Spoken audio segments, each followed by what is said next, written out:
The core motivation for this feature is in the zip. So zip 320 documents why this particular feature came into existence, which was that Binance started requiring that when you did a deposit into Binance, when you made a deposit into Binance, the transaction had to be fully transparent, i.e. the source address needed to be visible to Binance. And this would enable them to, for instance, if they decided they didn't want to accept that deposit, they could send the funds back. Now, that was the particular motivation for this feature, but there's another motivation for this feature, which is that historically, there are many exchanges that have just treated Zcash as Bitcoin, but a little different.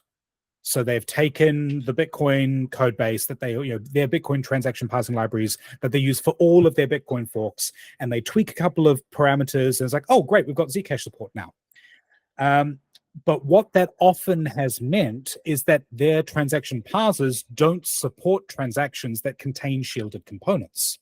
And to whatever extent they support the like V4 or V5 transactions, the parsers presume that the shielded components are empty, which means that they just don't even parse and detect transactions that are sent from shielded to transparent. So the idea of ZIP 320 was to enable a recipient to express their preferences on about the source requirements in their address. In this case, the recipient is Binance or another exchange that has this kind of requirement because they can't parse fully transactions involving shielded components. So the idea was, I'm a recipient. I can give out an address and you can send funds to it. But all you get normally is just an address that you can send funds to. You don't learn what I will, whether I will accept your payment because based on the source it came from.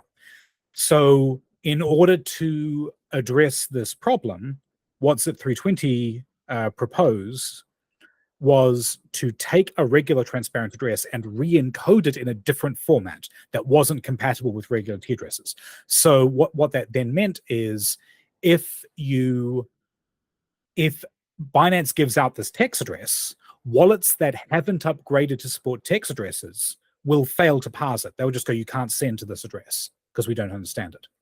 So wallets that already existed that would just de-shield, like Zashi and other wallets previously, that would, given a T address, would just pay from the shielded pool into it.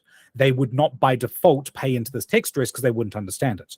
And then the intention was that when you add support for a TEX address, when you observe it, you change your transaction building logic so that when you see a TEX address, you first, if all your funds are stored in shielded, you first send to an ephemeral transparent address, and then you send from that ephemeral address to the recipient's underlying transparent address.